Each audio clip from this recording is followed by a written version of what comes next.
कि जिस ढंग दे नाल किसानां ने अनाउंस कर दिता है कि वो 26 तरीक नूं दिल्ली च जाके किसान परेड करनगे और जे वो दिल्ली चों बाहर ना निकले 10-20 लाख किसान, मेरी गल तुसीं नोट कर लो, इस मुल्क के इतिहास दे विच एक होर इदों वड्डा एक नवां कारा हो जाएगा और गवर्नमेंट लई अल्टीमेटली कोई रास्ता नहीं रहना इथों निकलन दा। जे एक किसान कल नूं जाके दिल्ली च राष्ट्रपति भवन या पार्लीमेंट या प्राइम मिनिस्टर हाउस किसी का घिराव करके उत्थे बह जाण, मैनूं दसो जी कि सरकार उस हालात च की करेगी कि इन्हां हज़ारां किसानां नूं उत्थे गोलियां मारनगे, की करनगे?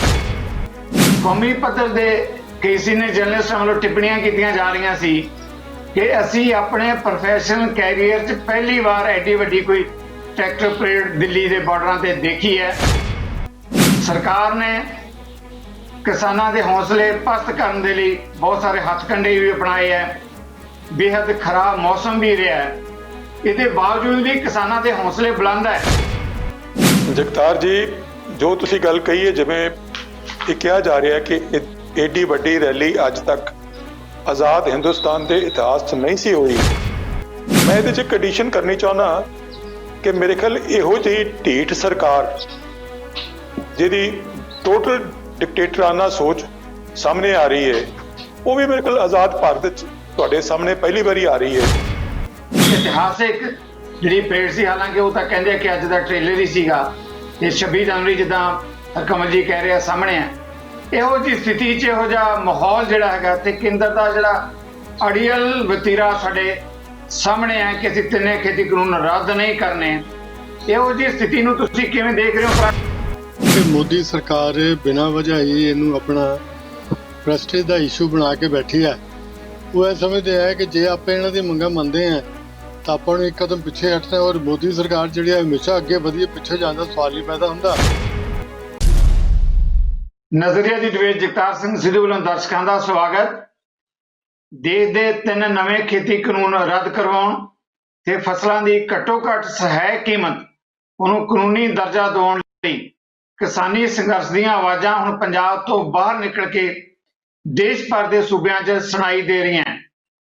ਅੱਜ ਦਿੱਲੀ ਦੇ ਬਾਰਡਰ ਤੇ 26 ਜਨਵਰੀ ਗਣਤੰਤਰ ਦਿਵਸ ਦੇ ਮੌਕੇ ਦੇ ਲਈ ਦੇਸ਼ ਦੇ ਵੱਖ-ਵੱਖ ਹਿੱਸਿਆਂ ਦੇ ਕਿਸਾਨਾਂ ਵੱਲੋਂ एक तजर्बे के तौर पर ट्रैक्टरों की रिहर्सल परेड की गई।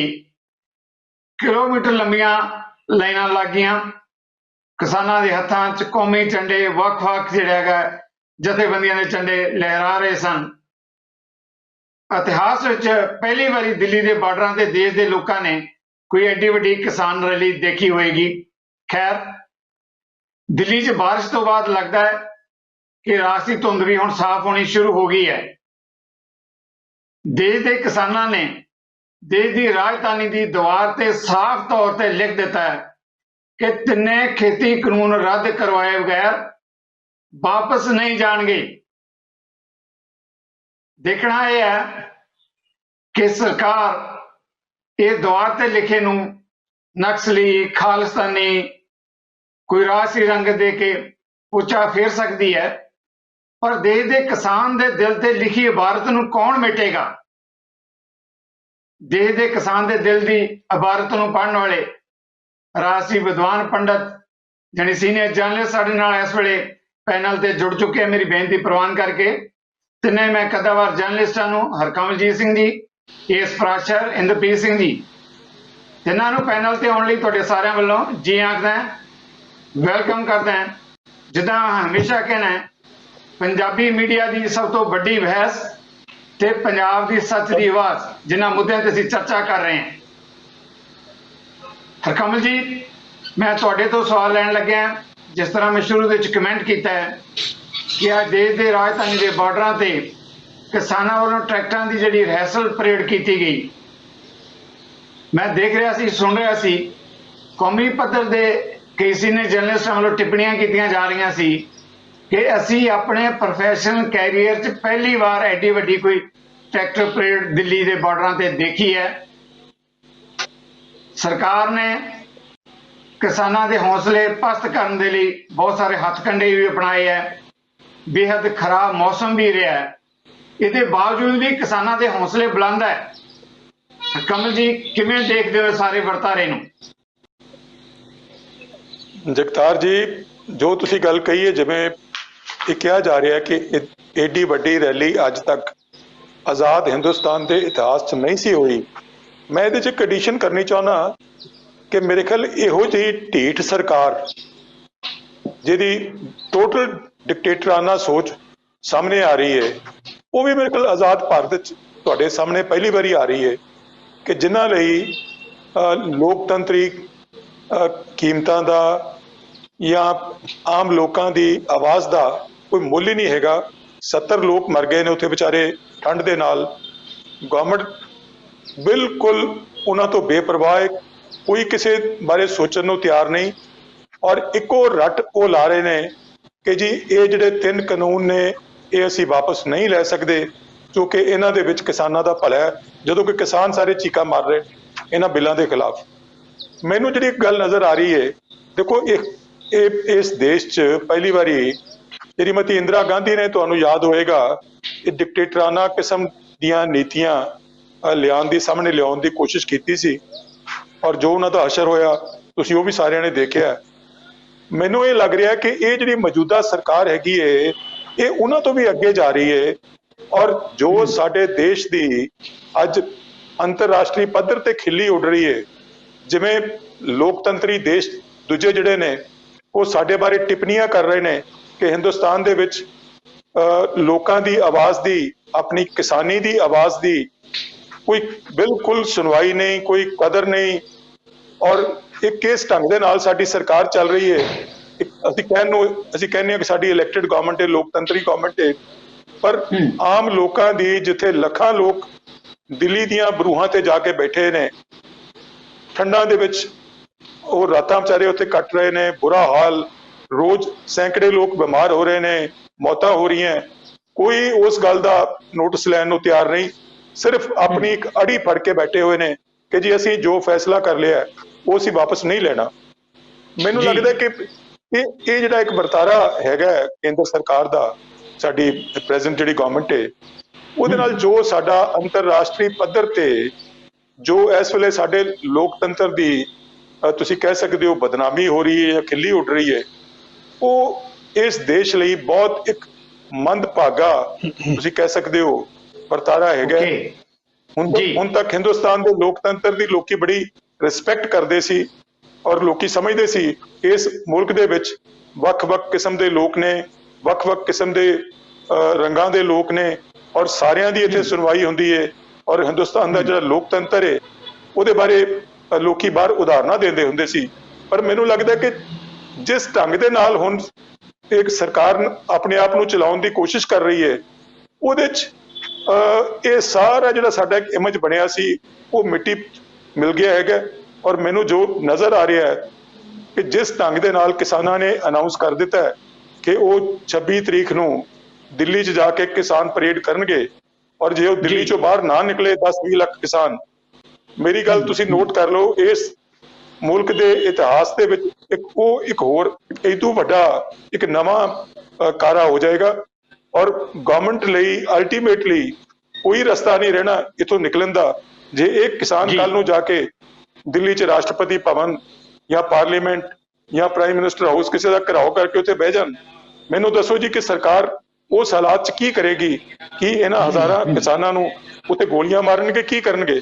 ਪਰ ਮੈਨੂੰ ਲੱਗਦਾ ਕਿ ਇਹ ਸਰਕਾਰ ਇਹ ਗੱਲ ਸੋਚਣ ਨੂੰ ਤਿਆਰ ਹੀ ਨਹੀਂ ਹੈਗੀ ਬਿਲਕੁਲ। ਜਿਹੜੇ ਕਿਸਾਨ ਉੱਥੇ ਬੈਠੇ ਕਹਿ ਰਹੇ ਨੇ ਕਿ ਅਸੀਂ ਸੁਪਰੀਮ ਕੋਰਟ ਵੀ ਜੇ ਸਾਨੂੰ ਕਹਦੇ ਅਸੀਂ ਉੱਠਣ ਨੂੰ ਤਿਆਰ ਨਹੀਂ ਹੈਗੇ, ਤੁਸੀਂ ਉਹਦੇ ਤੋਂ ਉਹਨਾਂ ਦੀ ਫਰਸਟ੍ਰੇਸ਼ਨ ਦਾ ਅੰਦਾਜ਼ਾ ਲਾਓ ਕਿ ਉਹ ਕਿਸ ਹੱਦ ਤੱਕ ਫਰਸਟ੍ਰੇਟ ਹੋ ਚੁੱਕੇ ਨੇ। ਜੀ ਥੈਂਕ ਯੂ ਕਮਲ ਜੀ। ਪ੍ਰਾਸ਼ਰ ਜੀ, ਤੁਸੀਂ ਕਮਲ ਜੀ ਦੇ ਕਮੈਂਟ ਸੁਣੇ ਆ। ਕਿਸਾਨਾਂ ਨੇ ਅੱਜ ਇੱਕ ਰਿਹਰਸਲ ਦੇ ਤੌਰ ਤੇ ਦਿੱਲੀ 'ਚ ਜਿਹੜੀ ਟਰੈਕਟਰ ਮਾਰਚ ਪਰੇਡ ਕੀਤੀ ਹੈ, ਦੇਸ਼ ਭਰ ਦੇ ਮੀਡੀਆ ਨੇ ਵੀ ਦੇਖਿਆ, ਲੋਕਾਂ ਨੇ ਦੇਖਿਆ, ਔਰ ਕਿਹਾ ਉਹਨਾਂ ਨੇ ਕਿ ਇਤਿਹਾਸਿਕ ਜਿਹੜੀ ਪਰੇਡ ਸੀ। ਹਾਲਾਂਕਿ ਉਹ ਤਾਂ ਕਹਿੰਦੇ ਆ ਕਿ ਅੱਜ ਦਾ ਟ੍ਰੇਲਰ ਹੀ ਸੀਗਾ। ਇਹ 26 ਜਨਵਰੀ ਜਿੱਦਾਂ ਕਮਲ ਜੀ ਕਹਿ ਰਿਹਾ ਸਾਹਮਣੇ ਆ, ਇਹੋ ਜਿਹੀ ਸਥਿਤੀ 'ਚ ਇਹੋ ਜਿਹਾ ਮਾਹੌਲ ਜਿਹੜਾ ਹੈਗਾ ਤੇ ਕੇਂਦਰ ਦਾ ਜਿਹੜਾ ਅੜੀਅਲ ਵਤੀਰਾ ਸਾਡੇ ਸਾਹਮਣੇ ਆ ਕਿ ਅਸੀਂ ਤਿੰਨੇ ਖੇਤੀ ਕਾਨੂੰਨ ਰੱਦ ਨਹੀਂ ਕਰਨੇ, ਇਹੋ ਜਿਹੀ ਸਥਿਤੀ ਨੂੰ ਤੁਸੀਂ ਕਿਵੇਂ ਦੇਖ ਰਹੇ ਹੋ? ਪ੍ਰਾਸ਼ੀ, ਤੁਹਾਡਾ ਵੀ ਬੜਾ ਲੰਬਾ ਤਜਰਬਾ ਹੈ। ਜੋ ਮਾਹੌਲ ਇਸ ਵੇਲੇ ਬਣ ਗਿਆ, ਲੱਗਦਾ ਕਿ ਕੇਂਦਰ ਇਸ ਨੂੰ ਸੰਜੀਦਗੀ ਨਾਲ ਦੇਖ ਹੀ ਨਹੀਂ ਰਹੀ ਪਹਿਲਾਂ ਪੰਜਾਬ ਦੇ ਬਾਰਡਰ ਤੱਕ ਦੇਖਦੇ ਰਹੇ, ਹੁਣ ਦੇਸ਼ ਦਾ ਕਿਸਾਨ ਆ ਕੇ ਬੈਠ ਗਿਆ ਹੈ, ਤਾਂ ਹੁਣ ਵੀ ਤਰ੍ਹਾਂ ਤਰ੍ਹਾਂ ਦੀ ਬੋਲੀ ਉਹਨਾਂ ਬਾਰੇ ਬੋਲੀ ਜਾ ਰਹੀ ਹੈ। ਜੀ ਪ੍ਰੈਸ ਜੀ। ਜਗਤਾਰ ਜੀ, ਮੈਂ ਸਮਝਦਾ ਹਾਂ ਕਿ ਮੋਦੀ ਸਰਕਾਰ ਬਿਨਾਂ ਵਜ੍ਹਾ ਹੀ ਇਹਨੂੰ ਆਪਣਾ ਪ੍ਰੈਸਟੀਜ ਦਾ ਇਸ਼ੂ ਬਣਾ ਕੇ ਬੈਠੀ ਹੈ। ਉਹ ਇਹ ਸਮਝਦੇ ਹੈ ਕਿ ਜੇ ਆਪਾਂ ਇਹਨਾਂ ਦੀ ਮੰਗਾਂ ਮੰਨਦੇ ਹਾਂ ਤਾਂ ਆਪਾਂ ਨੂੰ ਇੱਕ ਕਦਮ ਪਿੱਛੇ ਹਟਣਾ, ਔਰ ਮੋਦੀ ਸਰਕਾਰ ਜਿਹੜੀ ਹੈ ਹਮੇਸ਼ਾ ਅੱਗੇ ਵਧੀਆ ਪਿੱਛੇ ਜਾਣ ਦਾ ਸਵਾਲ ਨਹੀਂ ਪੈਦਾ ਹੁੰਦਾ। ਈਵਨ ਇਫ ਇਹ ਡਿਮਾਂਡ ਜਿਹੜੀ ਹੈ, ਚਾਹੇ ਦਿਲੋਂ ਉਹਨੂੰ ਲੱਗਦਾ ਹੋਣਾ ਕਿ ਇਹ ਬੜੀ ਜਾਇਜ਼ ਹੈ, ਉਹ ਜਿਹੜੀ ਗੱਲ ਸਮਝ ਨਹੀਂ ਨਾ ਰਹੇ ਕਿ ਇਹ ਹੁਣ ਜਿਹੜੀ ਅੰਦੋਲਨ ਚੱਲਿਆ ਹੈ ਇੰਡੀਪੈਂਡੈਂਟ ਹਿਸਟਰੀ, ਇੰਡੀਆ ਦੀ ਹਿਸਟਰੀ 'ਚ ਐਡਾ ਵੱਡਾ ਅੰਦੋਲਨ ਮੈਂ ਸਮਝਦਾ ਪਹਿਲੀ ਵਾਰ ਚੱਲਿਆ ਜਿਹਨਾਂ ਨੇ ਕਿਸਾਨਾਂ ਵਿੱਚ ਇੰਨੀ ਵੱਡੀ ਤਾਦਾਦ ਨਾਲ ਪਾਰਟਿਸਿਪੇਟ ਕੀਤਾ ਹੈ। ਦੂਜੀ ਗੱਲ ਇਹ ਹੈ ਕਿ ਇਹਦੀ ਜਿਹੜੀਆਂ ਇੰਪਲੀਕੇਸ਼ਨਸ ਹੈ ਉਹ ਸਿਰਫ ਪੰਜਾਬ ਜਾਂ ਹਰਿਆਣੇ ਤੱਕ ਮੌਜੂਦ ਨਹੀਂ, ਉਹ ਸਾਰੇ ਇੰਟਰਨੈਸ਼ਨਲ ਬਾਹਰ ਤੱਕ ਪਹੁੰਚ ਗਏ ਹੈ। ਕੈਨੇਡਾ ਦੇ ਵਿੱਚ ਇਹਨਾਂ ਦੇ ਹੱਕ ਦੇ ਮੁਜ਼ਾਹਰੇ ਹੋਏ ਹੈ, ਵਾਸ਼ਿੰਗਟਨ ਦੇ ਵਿੱਚ ਹੋਏ ਹੈ, ਇੰਗਲੈਂਡ ਦੇ ਵਿੱਚ ਹੋਏ ਹੈ, ਆਸਟ੍ਰੇਲੀਆ ਵਿੱਚ ਹੋਏ ਹੈ, ਹਰ ਜਗ੍ਹਾ ਹੋ ਰਹੇ ਹੈ। ਔਰ ਇਸ ਤੋਂ ਇਲਾਵਾ ਤੁਸੀਂ ਦੇਖੋ ਸਭ ਤੋਂ ਵੱਡੀ ਗੱਲ ਕਿ ਬ੍ਰਿਟਨ ਦੇ ਪ੍ਰਧਾਨ ਨੂੰ ਸਰਕਾਰ ਨੇ ਰਿਪਬਲਿਕ ਡੇ ਦੇ ਚੀਫ ਗੈਸਟ ਇਨਵਾਈਟ ਕਿ ਇਹ ਸਾਡੇ ਤੁਸੀਂ ਆਓ। ਇਹ ਹਿੰਦੁਸਤਾਨ ਦਾ ਸਭ ਤੋਂ ਵੱਡਾ ਹੈ ਕਿ ਇਹ ਗੈਦਰਿੰਗ ਹੁੰਦੀ ਹੈ, ਸ਼ੋਅ ਆਫ ਸਟਰੈਂਥ ਹੁੰਦਾ ਹੈ। ਉੱਥੇ ਉਹਨਾਂ ਨੇ ਆਪਣੇ ਕਰੋਨਾ ਵਾਇਰਸ ਦੀ ਗੱਲ ਕਹਿ ਕੇ ਇਹ ਇੱਥੇ ਆਉਣ ਤੋਂ ਇਨਕਾਰ ਕਰਤਾ ਹੈ। ਹਾਲਾਂਕਿ ਉਹ ਆਫੀਸ਼ੀਅਲੀ ਤਾਂ ਇਹੀ ਕਿਹਾ ਗਿਆ, ਲੇਕਿਨ ਸਿਆਸੀ ਮਾਹਰ ਤੁਹਾਡੇ ਸਾਡੇ ਵਰਗੇ ਸਾਰੀ ਗੱਲ ਜਾਣਦੇ ਹੈ ਕਿ ਉਹ ਸਮਝਦੇ ਹੋਣੇ ਹੈ ਕਿ ਉੱਥੇ ਜਾਵਾਂਗੇ ਕੱਲ੍ਹ ਨੂੰ ਕੋਈ ਪੰਗਾ ਪਏਗਾ, ਪਤਾ ਨਹੀਂ ਕੀ ਹੋਣਾ ਕੀ ਨਹੀਂ ਹੋਣਾ, ਤਾਂ ਕਰੋਨਾ ਵਾਇਰਸ ਦਾ ਬਹਾਨਾ ਲਾ ਕੇ ਇੱਥੇ ਬਹਿ ਜਾਓ। ਮੈਂ ਸਮਝਦਾ ਕਿ ਕਿਸਾਨਾਂ ਦੀ ਇਹ ਪਹਿਲੀ ਵਿਕਟਰੀ ਹੈ ਕਿ ਜਿਹੜੇ ਅੰਤਰਰਾਸ਼ਟਰੀ ਪੱਧਰ ਦੇ ਉੱਤੇ ਇੱਕ ਐਡੀ ਵੱਡੀ ਪਰਸਨੈਲਿਟੀ ਨੇ ਇੰਡੀਆ 'ਚ ਆਉਣਾ ਸੀ ਔਰ ਰਿਪਬਲਿਕ ਡੇ 'ਤੇ ਪ੍ਰੈਜ਼ਾਈਡ ਕਰਨਾ ਸੀ, ਉਹਨਾਂ ਨੇ ਆਉਣ ਤੋਂ ਇਨਕਾਰ ਕਰਤਾ। ਦੂਜੀ ਜਿਹੜੀ ਅੱਜ ਉਹਨਾਂ ਨੇ ਜਿਹੜੀ ਪਰੇਡ ਕੱਢੀ ਹੈ ਉਹ ਬਿਲਕੁਲ ਠੀਕ ਕਹਿ ਰਹੇ ਹੈ ਕਿ ਇਹ ਤਾਂ ਰਿਹਰਸਲ ਹੀ ਹੈ, ਅਸਲੀ ਸ਼ੋਅ 26 ਜਨਵਰੀ ਨੂੰ ਹੋਏਗਾ। ਤੁਸੀਂ ਇਹ ਦੇਖੋ ਕਿ ਜੇ ਰਾਜਪਥ 'ਤੇ ਉਹ ਆਪਣੇ ਟਰੈਕਟਰ ਲੈ ਕੇ ਉਦੋਂ ਚੜ੍ਹ ਜਾਣ ਤਾਂ ਦੂਜੇ ਪਾਸੇ ਜਿਹੜੀਆਂ ਆਪਣੀਆਂ ਜਿਹੜਾ ਅਸੀਂ ਸ਼ਾਨੋ ਸ਼ੌਕਤ ਨਾਲ ਜਿਹੜੇ ਰਿਪਬਲਿਕ ਡੇ ਦੇ ਜਿਹੜੀ ਟ੍ਰੈਡੀਸ਼ਨਲ ਇਹ ਢੰਗ ਨਾਲ ਜਿਹੜੀ ਉੱਥੇ ਸੈਲੀਬ੍ਰੇਸ਼ਨ ਹੁੰਦੀ ਹੈ ਉਹ ਹੁੰਦੀ ਹੋਵੇ ਤਾਂ ਉਹਨਾਂ ਵਿੱਚ ਤਕਰਾਰ ਨਹੀਂ ਹੋਏਗਾ ਤਾਂ ਕੀ ਹੋਏਗਾ। ਤਾਂ ਬੜਾ ਗਲਤ ਮੈਸੇਜ ਜਿਹੜੀ ਮੋਦੀ ਸਰਕਾਰ ਜਿਹੜੀ ਉਹ ਦੇ ਰਹੀ ਹੈ। ਔਰ ਤੀਜੇ ਪਾਸੇ ਇਹੀ ਮਾਮਲਾ ਹੁਣ ਸੁਪਰੀਮ ਕੋਰਟ ਦੇ ਜ਼ਰੇ ਗੌਰ ਹੈਗਾ। ਉੱਥੇ ਸਰਕਾਰ ਨੇ ਕੱਲ੍ਹ ਪਰਸੋਂ ਕਮਿਟਮੈਂਟ ਕੀਤੀ ਹੈ ਕਿ ਜੀ ਗੱਲਬਾਤ ਠੀਕ ਚੱਲ ਰਹੀ ਹੈ ਤਾਂ ਅਸੀਂ ਸਮਝਦੇ ਹਾਂ ਕਿ 1-2 ਦਿਨ ਦੇ ਵਿੱਚ ਇਹਦਾ ਕੋਈ ਹੱਲ ਨਿਕਲ ਆਏਗਾ। ਅੱਛਾ, ਅੱਜ ਇੱਕ ਲੇਟੈਸਟ ਜਿਹੜੀ ਗੱਲ ਸੁਣਨ 'ਚ ਆ ਰਹੀ ਹੈ ਉਹ ਇਹ ਹੈ ਕਿ ਅੱਜ ਦੁਪਹਿਰੇ ਪੰਜਾਬ ਦੇ ਜਿਹੜੇ ਕੋਆਪਰੇਟਿਵ ਸਹਿਕਾਰਤਾ ਮੰਤਰੀ ਹੈ ਉਹਨਾਂ ਦੀ ਪ੍ਰੈਸ ਕਾਨਫਰੰਸ ਸੀ। ਉੱਥੇ ਉਹਨਾਂ ਨੇ ਇੱਕ ਸਵਾਲ ਹੀ ਪੁੱਛਿਆ ਗਿਆ ਸੀ ਕਿ ਲੇਟੈਸਟ ਜੋ ਦਿੱਲੀੋਂ ਖਬਰ ਆ ਰਹੀ ਹੈ ਉਹ ਹੈ ਕਿ ਮੋਦੀ ਸਰਕਾਰ ਹੁਣ ਇਸ ਗੱਲ 'ਤੇ ਵਿਚਾਰ ਕਰ ਰਹੀ ਹੈ ਕਿ 3 ਜਿਹੜੇ ਕਾਨੂੰਨ ਆ ਉਹਨਾਂ ਨੂੰ ਆਪਸ਼ਨਲ ਬਣਾ ਦਿੱਤਾ ਜਾਵੇ ਕਿ ਜਿਹੜੀ ਰਾਜ ਸਰਕਾਰ ਚਾਹਵੇ ਉਹਨੂੰ ਲਾਗੂ ਕਰੇ, ਜਿਹੜੀ ਰਾਜ ਸਰਕਾਰ ਨਹੀਂ ਚਾਹੁੰਦੀ ਉਹ ਨਾ ਕਰੇ। ਫੋਰ ਇੰਸਟੈਂਸ ਅਗਰ ਪੰਜਾਬ ਵਾਲੇ ਇਹਦਾ ਵਿਰੋਧ ਕਰ ਰਹੇ ਆ, ਉਹਨਾਂ ਨੇ ਕਾਨੂੰਨ ਵੀ ਪਾਸ ਕਰਤਾ ਹੈ ਤੇ 3 ਨਹੀਂ ਲਾਗੂ ਕਰਦੇ ਤਾਂ ਇਹਦੇ ਨਾਲ ਕੋਈ ਵਿੱਚ ਦਾ ਰਸਤਾ ਨਿਕਲ ਸਕਦਾ ਹੈ। ਉਹਨਾਂ ਗੱਲ ਕਿੰਨੀ ਦਾ ਠੀਕ ਹੈ ਕਿੰਨੀ ਦਾ ਗਲਤ ਹੈ ਉਹ ਪਤਾ ਨਹੀਂ, ਲੇਕਿਨ ਨਾਲ ਜਿਹੜਾ ਮੰਤਰੀ ਜੀ ਨੇ ਇੱਕ ਕਾਊਂਟਰ ਕੁਐਸਚਨ ਕੀਤਾ ਸੀ ਕਿ ਅਗਰ ਇੱਦਾਂ ਹੋ ਵੀ ਜਾਈਏ ਕਿ ਰਾਜ ਸਰਕਾਰ ਹੀ ਇਹਦਾ ਫੈਸਲਾ ਕਰੇ ਤਾਂ ਸਵਾਲ ਇਹ ਹੁੰਦਾ ਕਿ MSP ਦਾ ਕੀ ਬਣੇਗਾ। ਮਿਨੀਮਮ ਸਪੋਰਟ ਪ੍ਰਾਈਸ ਜਿਹੜਾ ਹੈ ਉਹ ਸੈਂਟਰ ਗਰੰਟੀ ਕਰਦਾ ਹੈ ਔਰ ਉਹਦੇ 'ਤੇ ਉਸੇ ਪ੍ਰਾਈਸ 'ਤੇ ਪ੍ਰਕਿਓਰ ਕਰਨ ਦੀ ਜਿਹੜੀ ਕਿਸਾਨਾਂ ਦੀ ਜਿਣਸ ਹੈ ਉਹ ਵੀ ਉਹ ਗਰੰਟੀ ਵੀ ਦਿੰਦੇ ਆ, ਉਹਨਾਂ ਕੋਲ ਹੀ ਪੈਸੇ ਹੈਗੇ ਆ। ਇਹ ਰਾਜ ਸਰਕਾਰਾਂ ਭਲਾ ਕਿਵੇਂ ਕਰਨਗੇ ਆਪਣੇ ਖਾਤੇ 'ਚੋਂ ਪੈਸੇ ਖਰਚ ਕੇ MSP ਦੀ ਨਹੀਂ ਕਰ ਸਕਦੇ। ਤਾਂ ਇਸ ਕਰਕੇ ਮੈਂ ਸਮਝਦਾ ਕਿ ਬੜਾ ਇੱਕ ਗੁੰਝਲਦਾਰ ਮਸਲਾ ਹੈ। ਇਹਨੂੰ ਬੈਠ ਕੇ ਬੜੇ ਸ਼ਾਂਤੀਪੂਰਵਕ ਢੰਗ ਨਾਲ, ਜਿੱਦਾਂ ਕਿ ਹੁਣ ਇਹ ਅੰਦੋਲਨ ਇੰਨੀ ਦੇਰ ਤੋਂ 40-45 ਦਿਨਾਂ ਤੋਂ ਚੱਲ ਰਿਹਾ ਹੈ, ਇਹਨੂੰ ਉੱਦਾਂ ਹੀ ਇਹਨੂੰ ਮੁਕਾਉਣਾ ਚਾਹੀਦਾ ਹੈ ਔਰ ਬਹੁਤਾ ਘਸੀਟਣ ਦੀ ਲੋੜ ਨਹੀਂ ਹੈ। ਤੁਸੀਂ ਇਹ ਦੇਖੋ ਕਿ ਕਿਸਾਨ ਦਿੱਲੀ ਦੇ ਬਾਰਡਰ 'ਤੇ ਜਾ ਕੇ ਜੋ ਇੱਕ ਤਾਂ ਸਰਕਾਰੀ ਤਸ਼ੱਦਦ ਭੁਗਤ ਰਿਹਾ ਹੈ, ਦੂਜਾ ਕੁਦਰਤੀ ਜਿਹੜੀ ਮਾਰ ਹੈ ਉਹ ਵੀ ਕਦੀ ਪਾਣੀ ਬਰਸ ਰਿਹਾ ਹੈ, ਕਦੀ ਠੰਡ ਪੈ ਰਹੀ ਹੈ, ਕਦੀ ਕੁਛ ਹੋ ਰਿਹਾ ਹੈ, ਉਹ ਵੀ ਇੱਕ ਤਰ੍ਹਾਂ ਦੀ ਤਪੱਸਿਆ ਕਰ ਰਿਹਾ ਹੈ। ਜਿੱਦਾਂ ਅਸੀਂ ਸੁਣਦੇ ਸੀ ਰਿਸ਼ੀ ਮੁਨੀ ਜਾ ਕੇ ਪਹਾੜਾਂ ਵਿੱਚ ਤਪੱਸਿਆ ਕਰਦੇ ਸੀ ਆਪਣੀ ਮਨ ਮਨਾਉਣ ਲਈ, ਆਪਣੀ ਮੰਗ ਲੈ ਕੇ, ਉਸੇ ਤਰ੍ਹਾਂ ਕਿਸਾਨ ਉੱਥੇ ਬਹਿ ਕੇ 40-45 ਦਿਨਾਂ ਦੀ ਤਪੱਸਿਆ ਕਰ ਰਿਹਾ। ਔਰ ਮੈਂ ਸਮਝਦਾ ਕਿ ਹਿੰਦੁਸਤਾਨ ਦੀ ਟ੍ਰੈਡੀਸ਼ਨ ਵੀ ਹੈ ਕਿ ਇੰਨਾ ਸਖਤ ਅਗਰ ਤਪ ਹੋਏ ਤਾਂ ਸਰਕਾਰ ਤੱਕ ਇਹ ਰੱਬ ਵੀ ਵੇਲ ਜਾਂਦਾ ਹੈ। ਹੁਣ ਮੈਂ ਸਮਝਦਾ ਕਿ ਮੋਦੀ ਸਰਕਾਰ ਰੱਬ ਤੋਂ ਉੱਤੇ ਤਾਂ ਨਹੀਂ ਹੈ, ਇਹਨਾਂ ਨੂੰ ਚਾਹੀਦਾ ਹੈ ਕਿ ਉਹਨੂੰ ਬੁਲਾ ਕੇ ਕਹਿ ਕੇ 1-2 ਦਿਨ 'ਚ ਮੁਕਾਨ ਜਿੰਨਾ ਹੋਣਾ ਸੀ ਹੋ ਗਿਆ, ਬਹੁਤਾ ਲੰਬਾ ਲਟਕਾਉਣ ਦੀ ਲੋੜ ਨਹੀਂ ਹੈ। ਓਕੇ ਪ੍ਰੈਸ ਜੀ, thank you very much. Inderveer ਜੀ, ਮੇਰੀ ਆਵਾਜ਼ ਆ ਰਹੀ ਹੈ ਤੁਹਾਡੇ ਤੱਕ? ਹਾਂਜੀ, ਆ ਰਹੀ ਹੈ ਜੀ।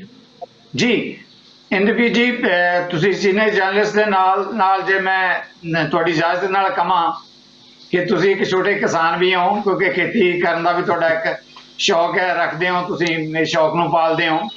ਪਰ ਜਿਸ ਮੁੱਦੇ ਤੇ ਆਪਾਂ ਗੱਲ ਕਰ ਰਹੇ ਹਾਂ, ਜਿੱਦਾਂ ਪ੍ਰਾਸ਼ੀ ਜੀ ਨੇ ਕਿਹਾ, ਹਰਕਮਲ ਜੀ ਨੇ ਕਿਹਾ, ਟਰੈਕਟਰ ਰੈਲੀ ਦੀ ਗੱਲ ਹੋਈ ਹੈ, ਉਸ ਮੁੱਦੇ ਦਾ ਇੱਕ ਅਹਿਮ ਪਹਿਲੂ ਇਹ ਵੀ ਹੈ ਕਿ ਕਿਸਾਨਾਂ ਨੂੰ ਹੁਣ ਜਦੋਂ ਕੱਲ ਮੀਟਿੰਗ ਹੋਣ ਜਾ ਰਹੀ ਹੈ, ਤੁਸੀਂ ਤਿੰਨੇ ਖੇਤੀ ਕਾਨੂੰਨ ਜਿਹੜੇ ਕਿ ਰੱਦ ਕਰਨੇ ਕਿਉਂ ਜ਼ਰੂਰੀ ਹੈ, ਉਹਦੀ ਥਾਂ ਦੇ ਉੱਤੇ ਹੁਣ ਜਿਹੜੇ ਪੰਜਾਬ ਭਾਜਪਾ ਦੇ ਦੋ ਆਗੂ ਨੇ, ਹਰਜੀਤ ਗਰੇਵਾਲ ਤੇ ਜਾਨੀ ਜੀ, ਆਪਣੀ ਬਹਿਸ ਤੋਂ ਕੁਝ ਮਿੰਟ ਪਹਿਲਾਂ ਹੀ ਇਹਨਾਂ ਆਗੂਆਂ ਦਾ ਬਿਆਨ ਆ ਰਿਹਾ ਹੈ ਕਿ ਜੀ ਜਿਹੜੇ ਇਹ ਕਿਸਾਨ ਨੇਤਾ ਹੈਗੇ ਹੈ, ਇਹ ਜਿਹੜਾ ਹੈਗਾ ਮਸਲੇ ਦਾ ਹੱਲ ਨਹੀਂ ਚਾਹੁੰਦੇ, ਇਹਦਾ ਪੰਜਾਬ ਦੇ ਵਿੱਚ ਚੋਣਾਂ ਲੜਨੀਆਂ, ਇਹਨਾਂ ਨੇ ਨਵੀਂ ਰਾਸ਼ਟਰੀ ਪਾਰਟੀ ਬਣਾ ਕੇ।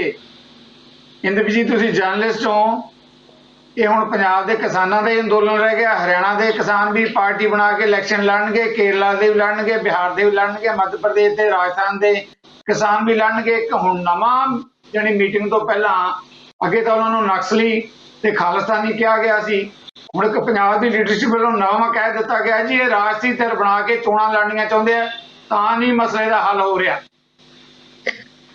ਦੇਖੋ ਜਗਤਾਰ ਜੀ, ਪਹਿਲਾਂ ਵੀ ਹਰਕਮਲ ਭਾਜੀ ਹੋਰਾਂ ਨੇ ਔਰ ਪ੍ਰਾਸ਼ਰ ਜੀ ਨੇ ਵੀ ਕਿਹਾ ਹੈ ਕਿ ਇਸ ਅੰਦੋਲਨ ਨੂੰ ਤੋੜਨ ਵਾਸਤੇ ਬਹੁਤ ਸਾਰੇ ਯਤਨ ਕੇਂਦਰ ਸਰਕਾਰ ਨੇ ਕੀਤੇ ਹੈਗੇ ਆ। ਉਹ ਚਾਹੇ ਉਹਨਾਂ ਨੂੰ ਨਕਸਲੀ ਕਿਹਾ ਹੋਵੇ, ਚਾਹੇ ਖਾਲਿਸਤਾਨੀ ਕਿਹਾ ਹੋਵੇ, ਚਾਹੇ ਉੱਥੇ ਜਾਣ ਨਾ ਦਿੱਤਾ ਹੋਵੇ, ਉਹਨਾਂ ਤੇ ਪਾਣੀ ਦੀਆਂ ਬੌਛਾਰਾਂ ਮਾਰੀਆਂ ਗਈਆਂ, ਹੁਣ ਸੜਕਾਂ ਰੋਕੀਆਂ ਗਈਆਂ, ਹੁਣ ਸਭ ਕੁਝ ਕੀਤਾ ਹੈ। ਇਹ ਵੀ ਇੱਕ ਪ੍ਰੈਸ਼ਰ ਟੈਕਟਿਕ ਹੀ ਹੈ ਜੋ ਕਲੇਮ ਕੀਤਾ ਕਿ ਸਾਡੀ ਪ੍ਰਾਈਮ ਮਿਨਿਸਟਰ ਨਾਲ ਗੱਲ ਹੋਈ ਹੈ 1.5 ਘੰਟਾ। ਜੋ ਪੀਟੀਆਈ ਦੀ ਰਿਪੋਰਟ ਹੈ ਉਹ ਕਹਿ ਰਿਹਾ ਕਿ 1.5 ਘੰਟਾ ਉਹਨਾਂ ਦੀ ਪ੍ਰਾਈਮ ਮਿਨਿਸਟਰ ਨਾਲ ਗੱਲ ਹੋਈ ਹੈ। ਮੈਨੂੰ ਬੜਾ ਸ਼ੱਕ ਹੈ ਇਸ ਮੀਟਿੰਗ ਦੇ ਉੱਤੇ, ਕਿਉਂਕਿ ਪ੍ਰਾਈਮ ਮਿਨਿਸਟਰ ਕੋਲੇ ਜੇ 1.5 ਘੰਟਾ ਟਾਈਮ ਇਹਨਾਂ ਨੂੰ ਦੇਣ ਵਾਸਤੇ ਹੀ ਹੈ, ਜੋ ਜਿਹੜੇ ਲੀਡਰ ਨੇ ਸਾਡੇ, ਤਾਂ ਮੈਨੂੰ ਲੱਗਦਾ ਕਿ ਫਿਰ ਤਾਂ ਪ੍ਰਾਈਮ ਮਿਨਿਸਟਰ ਕੋਲ ਕੋਈ ਕੰਮ ਹੀ ਨਹੀਂ ਹੈ ਜੋ 1.5 ਘੰਟਾ ਮਤਲਬ ਇਹਨਾਂ ਲਈ ਯੂਜ਼ ਕਰ ਰਹੇ। ਤੇ ਦੂਜਾ ਇਹ ਕਿ ਕੋਈ ਮੀਟਿੰਗ ਦਾ ਕੋਈ ਫੋਟੋ ਨਹੀਂ ਜਾਰੀ ਹੋਇਆ, ਕੋਈ ਕੁਛ ਨਹੀਂ ਜਾਰੀ ਹੋਇਆ, ਇਹ ਆਪਸ ਕੋਲੋਂ ਹੀ ਬਣਾਈ ਹੋਈ ਗੱਲ ਹੈ। ਹਾਂ, ਜਿਹੜੀ ਗੱਲ ਇਹ ਲੀਡਰ ਹੁਣ ਕਹਿ ਰਹੇ ਆ ਕਿ ਬਈ ਇਹ ਰਾਜਸੀ ਪਾਰਟੀ ਕੋਈ ਬਣਾ ਕੇ ਕੋਈ ਇਲੈਕਸ਼ਨ ਲੜਨਾ ਚਾਹੁੰਦੇ ਆ, ਪਰ ਇਹਨਾਂ ਦਾ ਕਿਸਾਨੀ ਦਾ ਮੁੱਦਾ ਨਹੀਂ ਹੈ। ਹਾਂ, ਵੀ ਇਹਨਾਂ ਨੂੰ ਇਹ ਲੱਗ ਰਿਹਾ ਵੀ ਇਹ ਕਿਸਾਨੀ ਦਾ ਅੰਦੋਲਨ ਹੀ ਨਹੀਂ ਹੈ, ਜਦਕਿ ਕਿਸਾਨ ਟੋਟਲੀ ਆਪਣੇ ਅਸਤਿਤਵ ਦੀ ਲੜਾਈ ਲੜ ਰਿਹਾ ਹੈ। ਜੇ ਇਕੱਲਾ ਹੀ ਲੜਾਈ ਇਹਨਾਂ ਦੀ ਪੋਲੀਟੀਕਲ ਪਾਰਟੀ ਦੀ, ਤਾਂ ਪੋਲੀਟੀਕਲ ਪਾਰਟੀਆਂ ਨੂੰ ਕਿਸੇ ਇੱਕ ਨਾਲ ਧਿਰ ਬਣਾ ਕੇ ਵੀ ਲੜਾਈ ਲੜ ਸਕਦੇ ਸੀਗੇ, ਪਰ ਇੰਦਰਪ੍ਰੀਤ ਮੈਂ ਤੁਹਾਨੂੰ ਵਿੱਚੋਂ ਟੋਕ ਰਿਹਾ ਹਾਂ। ਮੈਂ ਦਰਸ਼ਕਾਂ ਲਈ ਜਾਣਨਾ ਚਾਹੁੰਦਾ ਹਾਂ ਕਿ ਜਿਹੜੀ ਧਿਰ ਭਾਰਤੀ ਜਨਤਾ ਪਾਰਟੀ ਨੇ ਤਾਜ਼ਾ ਜਿਹੜਾ ਇਹ ਕਿਸਾਨੀ ਦੇ ਉੱਤੇ ਅਟੈਕ ਕੀਤਾ ਕਿਸਾਨ ਆਗੂਆਂ ਤੇ ਕਿ ਰਾਸ਼ਟਰੀ ਪਾਰਟੀ ਬਣਾ ਕੇ ਲੜਾਈ ਲੜਨਾ ਚਾਹੁੰਦੇ ਹੈ, ਕਿਰਪਾ ਕਰਕੇ ਇੰਦਰਪ੍ਰੀਤ ਜੀ ਇਹ ਦੱਸ ਦਿਓ ਦਰਸ਼ਕਾਂ ਨੂੰ ਕਿ ਇਸ ਵੇਲੇ ਭਾਜਪਾ ਦੇ ਪੰਜਾਬ 'ਚ ਕਿੰਨੇ ਕੁ ਵਿਧਾਇਕ ਹੈ। ਉਹਨਾਂ ਲੋਕਾਂ ਨੂੰ ਤਾਂ ਚਿੰਤਾ ਨਹੀਂ, ਇਸ ਵੇਲੇ ਕੈਪਟਨ ਅਮਰਿੰਦਰ ਦੀ ਸਰਕਾਰ ਹੈ, ਆਮ ਆਦਮੀ ਪਾਰਟੀ ਦੂਜੇ ਨੰਬਰ ਤੇ ਹੈ, ਅਕਾਲੀਆਂ ਦੇ ਆ ਵੀ ਚੰਗਾ ਨੰਬਰ ਹੈ। ਉਹ ਤਾਂ ਕਹਿ ਨਹੀਂ ਰਹੇ, ਭਾਜਪਾ ਨੂੰ ਕਿਉਂ ਚਿੰਤਾ ਹੋਗੀ ਕਿ ਰਾਸ਼ਟਰੀ ਪਾਰਟੀ ਬਣਾਉਣਾ ਚਾਹੁੰਦੇ ਹੈ।